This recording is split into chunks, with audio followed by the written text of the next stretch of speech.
To Coventry in the English Midlands and speak to Sarah Richardson, who's an Associate Professor of History at the University of Warwick. Sarah, thanks so much for your time. Historically speaking, what we've seen over the past 11 days since the Queen's death, what has it meant for the country in terms of understanding where it's come from and where it's going?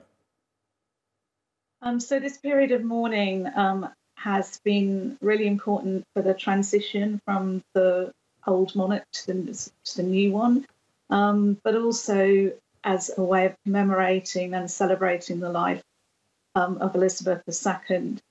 And I think for the British people, it's reinforced how important the monarchy is as a symbol of British identity.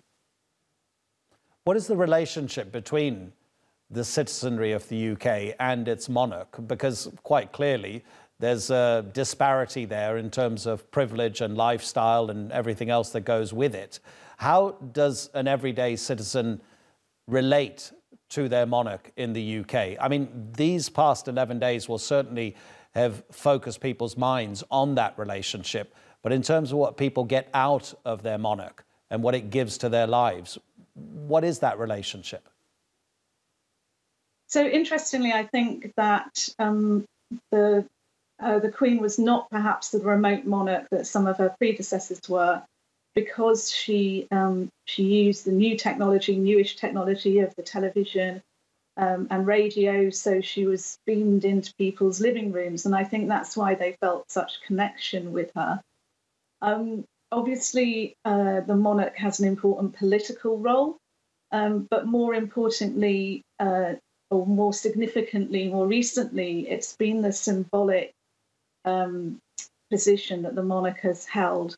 And we saw that particularly, for example, during the pandemic, when the Queen did a very sort of moving broadcast when the country was in lockdown, which had many, many more viewers than any government bulletins. Yeah, interesting. I remember those government bulletins. There were daily updates, but then, of course, when the Queen speaks, people have a slightly different ear. And moving forward in terms of King Charles III and his reign, do you think that there's going to be any significant difference in terms of how the monarch relates to the people and vice versa? I think there will be. I think Charles is coming to the throne in his 70s, whereas the Queen succeeded to the throne as a young girl and sort of grew into the role. Although the public know many of Charles's interests, I think that those will have to be muted. Now he's taking this this very sort of significant ceremonial role. I think he's already shown that he wants a more slimmed down monarchy, so that there will be fewer senior royals, which perhaps might mean that he and his son have to do more work than has been apparent during the Queen's reign. And I expect as well that there may be changes in the Commonwealth.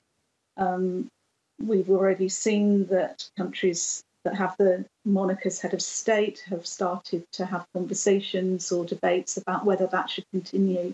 So I think there will be changes, but obviously the symbolic and political significance of the monarch will continue. Sarah, thanks so much indeed. Really appreciate the analysis. Sarah Richardson from the University of Warwick.